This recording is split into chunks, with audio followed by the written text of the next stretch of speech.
తెలంగాణలో హైదరాబాద్లో ఎందుకు చేయాలనుకుంటున్నానంటే, ప్రతి ఆదివారం, ప్రతి శుక్రవారం, బుధవారం విడి రోజుల్లో హైదరాబాద్ నుంచి చాలా ఫ్యామిలీస్ వస్తూ ఉన్నారు ఇక్కడికి. చిలకలూరుపేట నుంచి హైదరాబాద్ పోవటం అంటే అది మామూలు విషయమే. హైదరాబాద్ పెద్ద సిటీ కాబట్టి, చిలకలూరుపేట ఒక మామూలు పట్టణం కాబట్టి ఇక్కడ నుంచి అక్కడికి ప్రజలు వెళ్తే అది మామూలు విషయం. కానీ అక్కడి నుంచి ఇక్కడ దాకా ప్రజలు రావటం నిజంగా దేవుని కృప. నిజంగా దేవుని కృప. దేవుడు ఆయన ఉండి తన కార్యం జరిగిస్తే తప్ప ఇంకో రకంగా జరిగేది కాదు ఇది. అలా ఎంతోమందిని చూసి ప్రతి ఆదివారం, శుక్రవారం వాళ్ళు మొత్తుకుంటా ఉన్నారు, ఏర్పాటు చేయండి అన్న, అక్కడ ఏర్పాటు చేయండి అన్న. ఒక బ్రదర్ గురించి విన్నాను నేను, ఇప్పుడే అనిల్ చెప్తా ఉన్నాడు.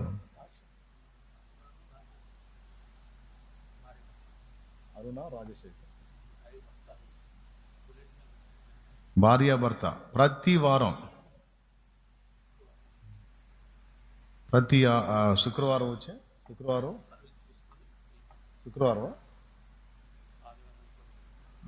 ఫ్రైడే వచ్చి హైదరాబాద్ నుంచి బైక్ మీద వచ్చి ఇక్కడ ఆరాధన చూసుకొని వెళ్తారు. ప్రతి వారం ఇలా 3 సంవత్సరాల నుంచి చేస్తున్నారు.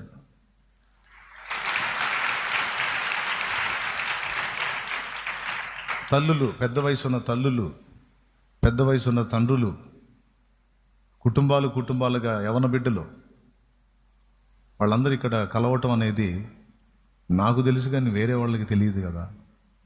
ఒక పనికి నేను పూనుకున్నానంటే ఎచ్చుల కోసమో, బిల్డప్ కోసమో, మెహర్బానీ కోసమో చేసేది కాదు నా వ్యవహారం. నేను ఎందుకు ఎచ్చులు పడాలి? నేను ఎవరినో, ఏ గుర్తింపు లేని ఒక అర్భకుణ్ణి, ఒక అనామకుణ్ణి. నన్ను తీసుకొచ్చి ఆయన రక్తంతో కడిగి పరిశుద్ధపరిచి ఈరోజు ఇంతమందికి నేను తెలిసేటట్టు నా దేవుడు చేశాడు.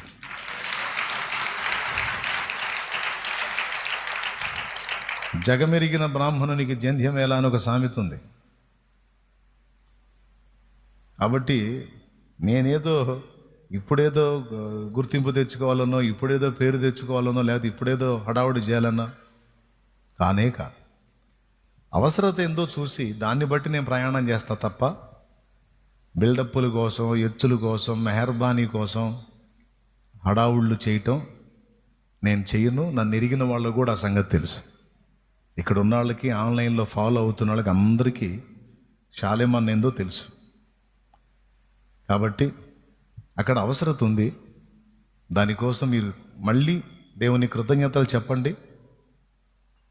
అక్కడికి వెళ్ళాలి, దేవుని కార్యం జరగాలి. మళ్ళీ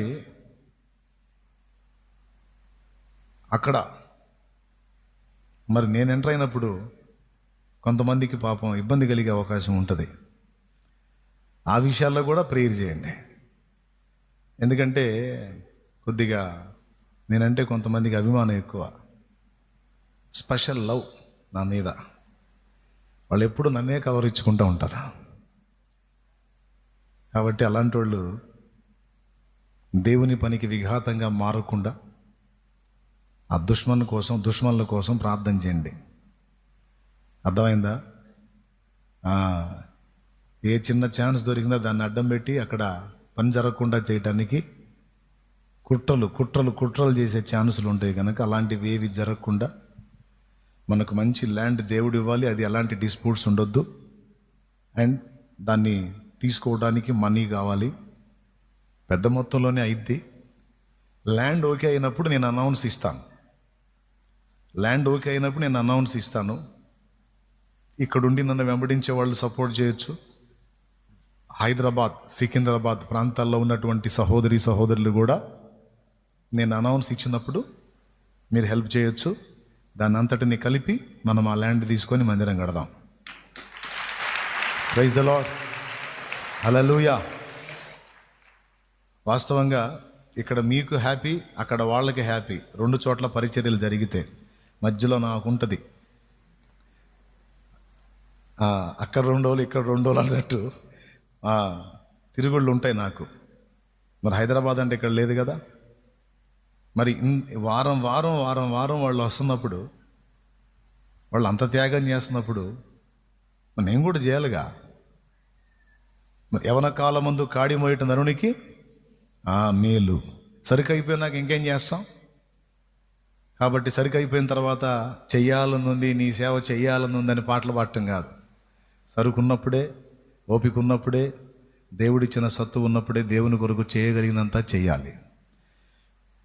అలాగే తమిళనాడు, కర్ణాటక మొదలైన రాష్ట్రాల్లో కూడా దేవుని కార్యాలు చిన్నగా ప్రారంభమైనాయి. ఒక ఆంధ్ర, తెలంగాణనే కాదు, పరభాషలు మాట్లాడేటువంటి ప్రదేశాల్లో సైతం ఆ భాష మాట్లాడే వాళ్ళని దేవుడు నాకు లింక్ చేశాడు. సో వాళ్ళను బలపరిచి, వాళ్ళను ప్రోత్సహించి ఆయా ప్రాంతాల్లో దేవుని పని జరగటానికి, సంఘాలు కట్టబడటానికి నేను ముందుకెళ్తా ఉన్నాను. కాబట్టి ఇది మీరు దృష్టిలో పెట్టుకొని ప్రార్థన చేస్తారని చెప్తున్నాను. Okay, right. ఇంతటితో ఈ విషయాన్ని పక్కన పెడదాం.